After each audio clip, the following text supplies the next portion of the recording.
Indo-British Advanced Pain Clinic, Noppimayam Surgery Duram. For appointments 9155515563.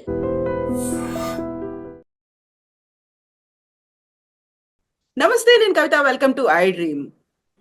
Formula E car racing కి సంబంధించి మాజీ మంత్రి, ప్రస్తుతం ఎమ్మెల్యే కేటీఆర్ మీద ఏసీబీ ఎఫ్ఐఆర్ నమోదు చేసింది. 4 సెక్షన్ల కింద యాంటీ కరప్షన్ యాక్ట్ కింద ఎఫ్ఐఆర్ లో A1 గా కేటీఆర్ పేరును పెట్టారు. మొత్తంగా 10 పేజీల ఎఫ్ఐఆర్ ని ఏసీబీ నమోదు చేసింది. కేటీఆర్ అరెస్ట్ ఖచ్చితమేనా? ఎప్పుడు జరుగుతుంది? అసలు ఆ సెక్షన్లు ఏం చెప్తున్నాయి? మనతో పాటుగా ఉన్నారు హైకోర్టు అడ్వకేట్ శ్రీకాంత్ చింతల గారు. హలో అండి శ్రీకాంత్ గారు. హలో కవిత గారు. సో ఇప్పుడు 4 సెక్షన్ల కింద కేసు నమోదు చేశారు. అందులో ప్రధానంగా 13(1A), 13(2) కనిపిస్తోంది. At the same time 409 and 120B. ఈ 4 సెక్షన్లు ఏం చెప్తున్నాయి? సెక్షన్ 13 వచ్చేసి సెక్షన్ 13(1A) కింద పెట్టారు కదా, prevention of corruption act. So అందులో ఏంటి అంటే, ఎనీ పబ్లిక్ సర్వెంట్ తన ఎనీ గెయిన్ కోసం, లేకుంటే అతని అథారిటీ అండర్ లో ఎటువంటి ఆర్డర్స్ చేసి ఉండి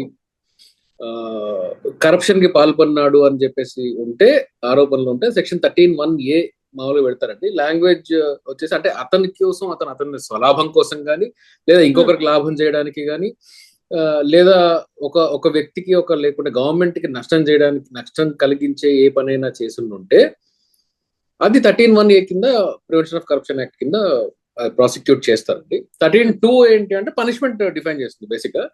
సో అందులో అప్ టు 10 years వరకు పనిష్మెంట్ ఉంటుంది. సో అండ్ 409 అండ్ ఇది వచ్చేసి క్రిమినల్ బ్రీచ్ ఆఫ్ ట్రస్ట్ అంటాము.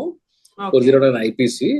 సో క్రిమినల్ ఓల్డ్ కాబట్టి, ఆ టైంలో జరిగిన ఆఫెన్స్ కాబట్టి, though it is reported now 409 IPC, కొత్త అంటే BNS కాకుండా 409 IPC and 120B is criminal conspiracy. And 120B కూడా క్రిమినల్ కాన్స్పిరసీ కింద. yes, it is criminal conspiracy.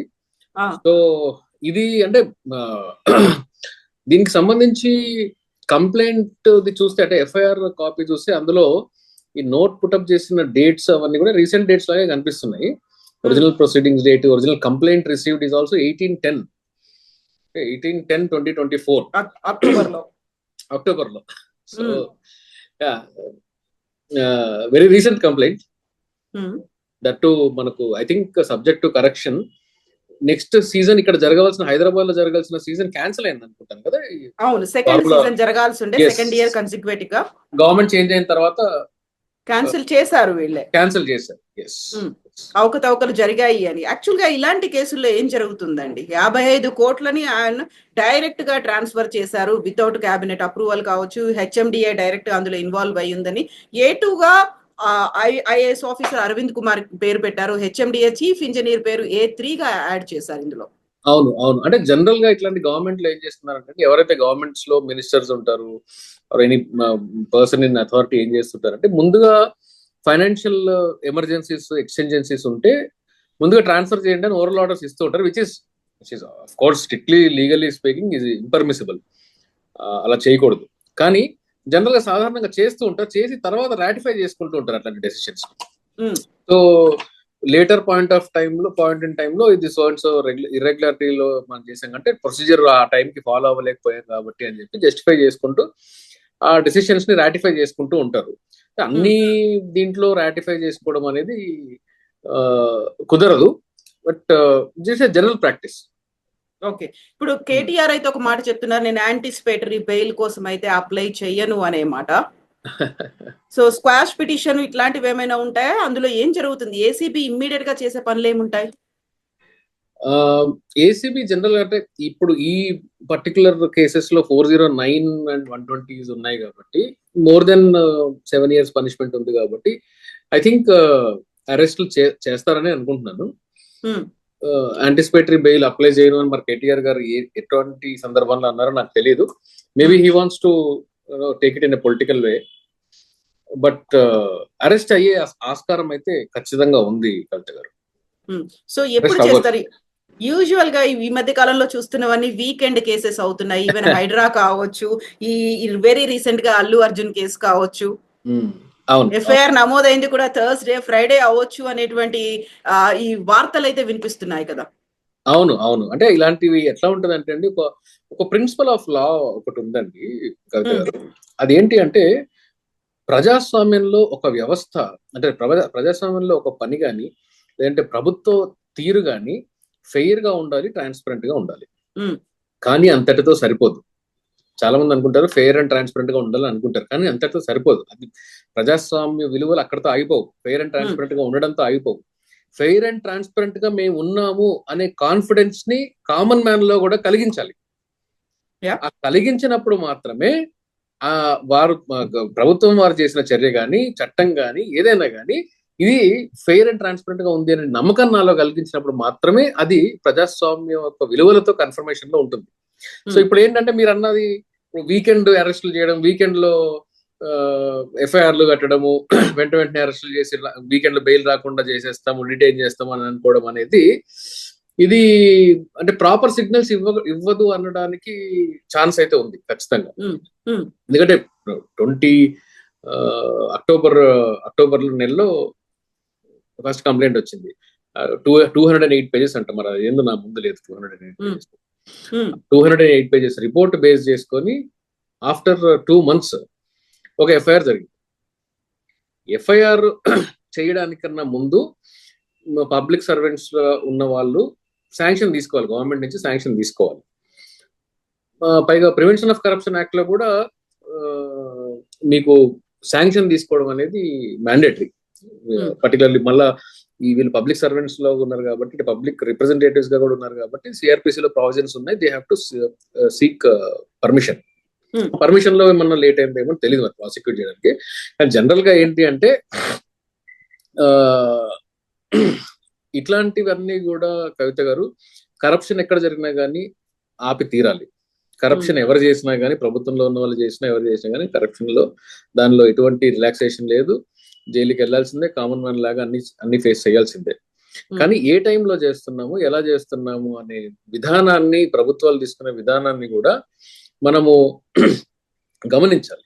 అది ప్రభుత్వంలో ఉండే పెద్దలు కూడా ఆలోచించాలి. లేకపోతే ఏమవుతుందంటే స్పెక్యులేషన్స్ ఎక్కువ దారి తీస్తుంది. ఎందుకంటే బహుశా ఒక వ్యక్తి కరప్షన్ చేశాడని అనుకున్నాం, అది మాజీ ముఖ్యమంత్రి గారు కావచ్చు, మాజీ ప్రధానమంత్రి గారు కావచ్చు, ప్రస్తుతం ఉన్న ప్రధానమంత్రి, ముఖ్యమంత్రి కూడా కావచ్చు. కానీ వాళ్ళు తప్పు చేశారు అనేది ఒకటైతే, ఇది పొలిటికల్ గా కక్ష తీసుకుంటున్నారా, పొలిటికల్ కేసుల్లాగా కనిపిస్తున్నాయా, పొలిటికల్ వెంజన్స్ లాగా ఉందా అనే ఆస్కారాన్ని పొలిటికల్ పార్టీస్ కానీ, గవర్నమెంట్స్ కానీ కల్పించకూడదు. అట్లాంటి చర్యలు తీసుకుంటే, ఇప్పుడు ఫర్ ఎగ్జాంపుల్ మీకు చెప్తాను, control and audit general body, CAG అంటారు కదా, కాగ్ రిపోర్ట్, ఏజీ రిపోర్ట్ అది. అయితే వీళ్ళు దేశంలో ఉండే ఆర్థిక వ్యవస్థకి వాటిని బ్యాలెన్స్ చేయడానికి, అంటే ట్రాన్స్పరెన్సీ మెయింటైన్ చేయడానికి ఇది ఒక one of the back bone అవుతుంది అని చెప్పేసి అప్పట్లోనే కాన్స్టిట్యూంట్ అసెంబ్లీ టైంలోనే రాజ్యాంగ నిర్మాతలు దాని గురించి అభిప్రాయపడ్డారు. కానీ రీసెంట్ వరకు కూడా అది ఒక డెడ్ బాడీ లాగా ఉండేది, ఒక ఆర్గాన్, ఒక డెమోక్రటిక్ సిస్టమ్ లో ఒక డెడ్ ఆర్గాన్ లాగా ఉండేది. కానీ ఎప్పుడైతే ప్రొయాక్టివ్ గా పనిచేయడం స్టార్ట్ చేసి చాలా స్కామ్లు కూడా బయటకు రావడం చూసాం. అవును, అంటే ఇండిపెండెంట్ బాడీస్ గా ఉండవలసిన ప్రభుత్వ ఎగ్జిక్యూటివ్, ప్రభుత్వ ఉద్యోగులు, వ్యవస్థలు కూడా ఇండిపెండెంట్ గా ఉండి, ప్రభుత్వంలో ఉన్న వాళ్ళు పెద్దలు తప్పు చేసినా కానీ వాళ్ళ గవర్నమెంట్ లో ఉన్న వాళ్ళ మీద కూడా వాళ్ళ చర్యలు తీసుకోవాలి. There are provisions, there are enough laws, ఆ చట్టాలు ఉన్నాయి. ప్రభుత్వం మారిన తర్వాత నేను గత ప్రభుత్వాలు చేసిన దాని మీద చర్యలు తీసుకుంటున్నాను అనేటప్పుడు ఖచ్చితంగా అందరూ కూడా ఇది వీకెండ్ ఎఫ్ఐఆర్ అని, వీకెండ్ అరెస్ట్ అని అనుకునే ఛాన్స్ అయితే ఖచ్చితంగా ఉంటుంది. ఎగ్జాక్ట్లీ, ఖచ్చితంగా ఉంటుంది. కానీ దానికి కాంట్రిబ్యూట్ చేసేది కూడా ఈ విధానం, వీళ్ళు అడాప్ట్ చేసుకునే విధానం మాత్రమే. కాకపోతే ఇలాంటి డౌట్లు వస్తాయి కాబట్టి పక్కాగా ప్రొసీజర్ ప్రకారం మేము ముందుకెళ్తున్నాము అన్నట్టుగా ప్రజాప్రతినిధి కాబట్టి గవర్నర్ దగ్గర నుంచి ఒక గ్రీన్ సిగ్నల్ కూడా తీసుకున్నారు. ఆ తర్వాతే కేబినెట్ నిర్ణయం తీసుకుంది, ఆ తర్వాత ఏసీబీకి అప్పగించారు. ఏసీబీ ఇప్పుడు ఎఫ్ఐఆర్. కరెక్ట్, గవర్నర్ నుంచి పర్మిషన్ తీసుకోవాలి. శాంక్షన్ లేనిదే ఈ కేసులో ప్రాసిక్యూట్ చేయడానికి వీల్లేదు. ఇన్ఫాక్ట్ ప్రాసిక్యూషన్ లెవెల్, ప్రిలిమినరీ ఎంక్వైరీకి శాంక్షన్ ఏం అక్కర్లేదు, ప్రాసిక్యూషన్ లెవెల్లో కావాలి. సో గవర్నర్ అసెంట్ తీసుకోవడం, గవర్నర్ శాంక్షన్ తీసుకోవడం అనేది మ్యాండేటరీ ప్రొసీజర్ కాబట్టి అది ఫాలో అయ్యి తీరాలి. And prevention of corruption act లో కూడా సెక్షన్ 17 ఒకటి ఉంటుంది. Even according to that also వీళ్ళు దే ఆర్ డ్యూటీ బౌండ్, ఏ లెవెల్ ఆఫీసర్ చేయాలి అనే దాని మీద ప్రొసీజర్ ఉంటుంది. ఆ ప్రొసీజరల్ ల్యాబ్స్ నాకు తెలిసి ఈ 2 నెలల గ్యాప్ కూడా వచ్చింది కాబట్టి ప్రిలిమినరీ రిపోర్ట్ నుంచి ఇప్పుడు దాకా, అక్టోబర్ నుంచి ఇప్పుడు దాకా ఐఎమ్ అజ్యూమింగ్ దట్ ప్రొసీజర్ కూడా ఫాలో అయ్యే ఉండుంటారు అని అనుకుంటున్నాను. ఎందుకంటే నేను మొత్తం ఇంకా డీటెయిల్డ్ గా చదవలేదు, ఆ 10 pages ఎఫ్ఐఆర్ ఏదో ఉంది. ప్రొసీజర్ ఫాలో అయ్యి ఉంటారని అనుకున్నాను. సో ప్రొసీజర్ ఫాలో అయ్యి ఉంటారు కాబట్టి మరి యాంటిసిపేటరీ బెయిల్ వేసుకున్నా, క్వాష్ పిటిషన్లు వేసుకున్నా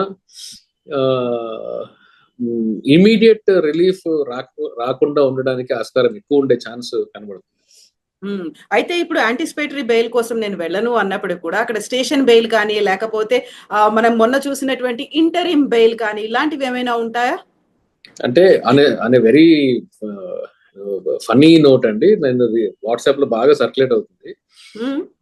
అదేంటి అంటే mister Allu Arjun got arrested in the afternoon. High Court grants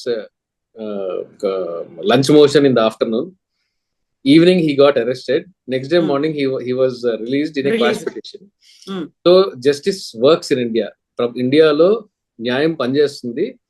It is just that you have to be rich అని, మీరు ధనవంతులు అయి ఉండాలి అంతే, అంతేగా న్యాయం మాత్రం పనిచేస్తుంది. న్యాయం సత్వర న్యాయం కూడా అందుతుంది ఇండియాలో, మీరు ధనవంతులుగా ఉండాలి దానికి అని చెప్పేసి ఒక సార్కాస్టిక్ గా ఒక వాట్సాప్ లో బాగా వైరల్ అవుతుంది మెసేజ్ చూస్తా. సో ఈ కేసులో మరి కేటీఆర్ గారు ఎలాంటి స్టెప్ తీసుకుంటారు, గవర్నమెంట్ దాన్ని ఎంత ఎఫెక్టివ్ గా అడ్డుకుంటుంది అనేది చూద్దాం. ప్రొసీజరల్ ల్యాబ్స్ నాకు ప్రైమ్ ఆఫీసే ప్రొసీజరల్ ల్యాబ్స్ కనిపించట్లేదు కాబట్టి కొంచెం టఫ్ కాల్ గా ఉండే ఛాన్సెస్ మాత్రం ఖచ్చితంగా ఉన్నాయి. అరెస్ట్ అవ్వడానికి కూడా ఛాన్సెస్ మాత్రం ఖచ్చితంగా ఉన్నాయి. సో ఇప్పుడు కేటీఆర్ కూడా అరెస్ట్ కోసం రెడీగా ఉన్నట్టుగా చెప్తున్నారు. హ్యాపీగా అరెస్ట్ అవుతాను, నేను లోపలికి వెళ్తాను, యోగా చేసుకుంటాను, ఫిట్ అండ్ ఫైన్ గా బయటకు వస్తాను, పాదయాత్రలు కూడా చేస్తాను అనే మాట. పర్లేదండి, అంటే జైలుకి వెళ్ళిన వాళ్ళు సీఎం లో అవుతున్న చరిత్ర మనకు సౌత్ ఇండియాలో బాగా ఈ మధ్య ట్రెండ్ అవుతుంది. జైలుకి వెళ్ళడం తర్వాత సీఎం అవడం. కేటీఆర్ గారికి కూడా అలాంటి ఆస్పిరేషన్ ఏమైనా ఉందేమో. సో ఇప్పుడు పెట్టినటువంటి ఈ 10 పేజీల ఎఫ్ఐఆర్ లో 4 సెక్షన్లు అంటే ఖచ్చితంగా వాటన్నిటిని ఒక పక్కాగానే ఫిక్స్ చేశారు, పక్కాగానే ఉన్నాయి కాబట్టి 7 నుంచి 10 ఏళ్ళు. అంటే ప్రివెన్షన్ ఆఫ్ కరప్షన్ లో 4 to 10 years ఉంటుందండి. ఐపీసీ 409 వాటిలో 10 years వరకు ఉంటుంది. కాబట్టి అంటే మాక్సిమం 10 years జైలు శిక్ష పడే ఛాన్స్, అంటే అన్ని ప్రొవిజన్స్ కలిపి కూడా maximum 10 years. 13(2) is also 10 years అనుకుంటారు. Subject to correction, it is 10 years. Okay, అయితే ఇక్కడ మాత్రం బీఆర్ఎస్ వైపు నుంచి కేటీఆర్ చెప్తున్నటువంటి ఒక మాట, ఇది ఒక ఫ్రేమ్డ్, ఒక ఫ్యాబ్రికేటెడ్ కేసుగా చెప్తున్నారు. ఒక అబద్ధపు కేసులో కక్షపూరితంగా ఇరికించేటువంటి కుట్ర జరుగుతోంది, ప్రయత్నం చేస్తున్నారు అనే మాట. అంటే నేను అదే చెప్తున్నా, గవర్నమెంట్ లో ప్రొసీజరల్ ల్యాబ్స్ లో అయ్యి ప్రొసీజర్ ఫాలో అవ్వకుండా ప్రొసీజర్ ఫాలో అవ్వకుండా ఫైనాన్షియల్ గ్రాంట్స్ చేయడం ఏం కొత్త ఏం కాదు. ఏం చేస్తారంటే సాధారణంగా తర్వాత దానికి కావాల్సిన అప్రూవల్స్ అన్ని చేసుకుంటూ ఉంటారు. అంటే ప్రభుత్వం మాదే కాబట్టి అన్ని చేసుకుంటూ ఉంటారు. అది తప్పు కూడా. ఐఎమ్ నాట్ ఎంకరేజింగ్ దట్, అది తప్పు కూడా. కాబట్టి వాళ్ళ ప్రభుత్వం ఉంటే ఇది బయటకు కూడా వచ్చేది కాదు, ఈ ప్రొసీజర్ ల్యాబ్స్ కూడా బయటకు వచ్చేది కాదు. So crime as such prove అవ్వడానికి ఆస్కారాలు తక్కువ ఉన్నప్పటికీ ప్రొసీజరల్ ల్యాబ్స్ అనేది డాక్యుమెంటెడ్ రికార్డ్ కాబట్టి ప్రొసీజరల్ ల్యాబ్స్ మాత్రం మనకు ప్రైమ్ ఆఫీసే కనిపిస్తున్నట్టే ఉంది. ఎఫ్ఐఆర్ చూస్తే నిజాలు ఏంటి అనేది మరి ప్రాసిక్యూషన్ లో ప్రాసిక్యూషన్ వాళ్ళు కోర్టులో దాన్ని రుజువు చేయాల్సి ఉంటుంది. యాజ్ ఆఫ్ నౌ అయితే హెచ్ఎండిఏ అగ్రిమెంట్ లో లేకుండా అది ఒక స్టాట్యుటరీ బాడీ, ట్రైపార్టీ అగ్రిమెంట్ ఒకటి జరిగింది. ఆ ట్రైపార్టీ అగ్రిమెంట్ హెచ్ఎండిఏ పార్టీ కాదు. పార్టీ కాకుండా కూడా హెచ్ఎండిఏ నుంచి 50 కోట్లు 55 కోట్లు ఇచ్చారు అనేది ఒక అలిగేషన్. సో వాళ్ళు పార్టీ కాకుండా ఎలా ఇచ్చారు? దేర్ ఇస్ నో గవర్నమెంట్ నుంచి ఫైనాన్స్ డిపార్ట్మెంట్ లో శాంక్షన్ లేదు, అప్రూవల్ లేదు. మీరు ఎలా ఇచ్చారు, ఎక్కడి నుంచి ఇచ్చారు అనేది ఒక క్వశ్చన్. ఎవరు చెప్తే ఇచ్చారు? కన్సర్న్ మినిస్టర్ చెప్తే ఇచ్చాము అనేది వాళ్ళు చెప్తున్న వర్షన్. దానికి సంబంధించి ప్రాపర్ ప్రొసీజర్ లేదనేది పోలీస్ వారు అంటే ఏసీబీ వారు చెప్పిన ఎఫ్ఐఆర్ మొత్తం సారాంశం అది. ప్రొసీజర్ ల్యాబ్స్ గవర్నమెంట్ ఉండుంటే, నేను మళ్ళీ చెప్తున్నాను, గవర్నమెంట్ ఉండుంటే వాళ్ళ గవర్నమెంట్ బీఆర్ఎస్ గవర్నమెంట్ కంటిన్యూ అయ్యి ఉంటే దీని తర్వాత రాటిఫై చేసుకుని ఉంటే వాళ్ళు బహుశా. అంతే జరుగుండేది, మాక్సిమం అంతే జరుగుండేది. ఇప్పుడు గవర్నమెంట్ మారింది కాబట్టి వాళ్ళు రాటిఫై చేసుకోలేదు. అంటే గవర్నమెంట్ రాటిఫై చేసుకోకపోయినా కానీ వాళ్ళ గవర్నమెంటే ఉండి ఇది బయటకు కూడా వచ్చిండేది కాదు బహుశా. సో ఏం జరుగుతుంది అనేది మనకి కొన్ని గంటల్లో తేలబోతుంది, అంతే కదా? మాక్సిమం ఏంటి అంటే ఇవాళ థర్స్డే కాబట్టి రేపు సాయంత్రానికి ఏమైనా అరెస్ట్ చేస్తారేమో నేను అనుకుంటున్నాను. అంటే జనరల్ గా వీళ్ళ బిహేవియర్ ట్రెండ్స్ మనకు తెలుసు కాబట్టి మోస్ట్ లైక్లీ రేపు సాయంత్రానికి ఏమైనా అరెస్ట్ చేస్తారేమో. అంటే రేపు సాయంత్రానికి స్టెప్ ఏమన్నా వేస్తారేమో అని చెప్పేసి అనుకుంటున్నాను. మరి అరెస్ట్ చేస్తారా లేదా అనేది ప్రతి కేసులో అరెస్ట్ అనేది మ్యాండేటరీ కాదండి. అది చాలా మంది ఏంటంటే కేటీఆర్ గారి మీద ఆరోపణలు ఉన్నాయి కదా, ఆయన అరెస్ట్ చేశారంటే అరెస్ట్ చేయడం అనేది మ్యాండేటరీ ఏం కాదు. అరెస్ట్ ఎప్పుడు చేయాలి? ఈవెన్ 7 ఏళ్ల కన్నా ఎక్కువ శిక్ష ఉండి 10 ఏళ్ల శిక్ష ఉన్న దాంట్లో కూడా కోర్టు ఒకవేళ లేదు అరెస్ట్ కి ప్రాపర్ గ్రౌండ్స్ ఏం లేదు, వెరీ మచ్ ఉన్నాడు, ఆయన ఉన్నారు ఇక్కడే, ఆయన బాండ్స్ పెడతారు, పర్సనల్ సెక్యూరిటీ ఇస్తారు, ఇండియా దాటి వెళ్లాల్సిన అవసరం లేదు, ఇలాంటి కండిషన్స్ ఇంపోజ్ చేసుకోవచ్చు. స్టేట్ దాటి వెళ్లాల్సిన అవసరం లేదండి. అరెస్ట్ అనేది మ్యాండేటరీ కాదు, అరెస్ట్ చేయొద్దు అని నేను చెప్పాను. ఏమంటానంటే అరెస్ట్ అనేది అన్ని వేళలా మ్యాండేటరీ కాదు. ఇప్పుడు ఆయన బయట ఉంటే ఎవిడెన్స్ ట్యాంపర్ చేస్తారు అంటే ప్రభుత్వం మరి వీళ్ళది ఉన్నప్పుడు, వేరే ప్రభుత్వం ఉన్నప్పుడు వాళ్ళు ఎలా ఎవిడెన్స్ ట్యాంపర్ చేస్తారు? జనరల్ గా ఏంటంటే పోలీస్ వాళ్ళు, ఏసీబీ వాళ్ళైనా ఎవరైనా ఏంటంటే వాళ్ళ గ్రౌండ్స్ ఏముంటాయంటే బెయిల్ నిరాకరించడానికి కూడా గ్రౌండ్స్ ఏముంటాయంటే ఈ వ్యక్తి బయట ఉంటే పారిపోతారు, లేదంటే విట్నెస్ ని ప్రలోభ పెడతారు, లేదా ఎవిడెన్స్ ట్యాంపర్ చేస్తారు. ఇలాంటివి స్టాండర్డ్ గా ఒక టెంప్లెట్ లాగా ప్రాసిక్యూషన్ వాళ్ళు వేస్తూ ఉంటారు. కానీ దాన్ని సబ్స్టాన్షియేట్ చేసుకోగలగాలి, ఎలాగా హౌ అనేది చేసుకోగలగాలి. అది కోర్టు ఒకవేళ పరిగణించకపోతే అరెస్ట్ రిమాండ్ అనేటివి జరగకుండా ఉండడానికి కూడా ఆస్కారం ఉంటుంది. కాబట్టి ఇన్వెస్టిగేషన్ ని కోఆపరేట్ చేస్తూ అరెస్ట్ ఏం లేకుండా ఇన్వెస్టిగేట్ చేస్తారా అనేది మనము పోలీసు ఏసీబీ వాళ్ళు ఎలా స్టెప్స్ తీసుకుంటారు అనే దాని మీద మనం వేసి చూడాలి తప్ప స్ట్రిక్ట్లీ లీగల్లీ స్పీకింగ్ అన్ని కేసుల్లో అరెస్ట్ అవసరం లేదు. అన్ని కేసుల్లో కొన్ని కేసుల్లో అరెస్ట్ అవసరం ఉంటుంది, అవసరం ఉన్న దగ్గర చేయాలి. జడ్జి గారి ముందుకు అరెస్ట్ చేసి తీసుకెళ్ళినప్పుడు మరి రిమాండ్ చేస్తారా లేదని జడ్జి గారి డిస్కషన్ ఉంటుంది. లేకపోతే 14 రోజుల రిమాండ్ అనేది ఉంటుంది. అదే చెప్తున్నానండి. ఇది ఎక్కడో అంటే టాపిక్ వచ్చింది కూడా చెప్తున్నాను కవిత గారు. అరెస్ట్ చేయాలి అనేది మనకు మ్యాండేటరీగా ఉండకూడదు. జైల్ అనేది ఎక్సెప్షన్, బెయిల్ అనేది రూల్. అంటే అరెస్ట్ అయిన తర్వాత బెయిల్ రూల్ అని కాదు, అరెస్ట్ కన్నా ముందు కూడా అరెస్ట్ చేయవలసిన అవసరం ఉందా లేదా అని జుడిషియస్ అప్లికేషన్ ఆఫ్ మైండ్ ఉండాలి. సో అక్కడ దాకా న్యాయం అందరికీ అలాగే పనిచేయాలి అని చెప్పేసి నేను కోరుకుంటాను. ఎందుకంటే ఒకరికి ఒక న్యాయం ఇంకో న్యాయం కాదు కాబట్టి I will expect for equal treatment before law. S Srikanth garu, thank you so much అండి. విల్ టాక్ మోర్ ఫర్దర్ గా జరిగేటువంటి డెవలప్మెంట్స్. yes definitely. ఎఫ్ఐఆర్ కూడా చాలా 10 పేజ్ ఎఫ్ఐఆర్ కూడా చాలా. అవును, ఎగ్జాక్ట్లీ. ఈ 200 ఆడ్ పేజెస్ రిపోర్ట్ ఏంటో కూడా మరి యాక్సెస్ దొరికితే అది తెచ్చుకొని చూడాలి. It is thank you so much Srikanth. Thank you అండి. Thank you so much. Thank you.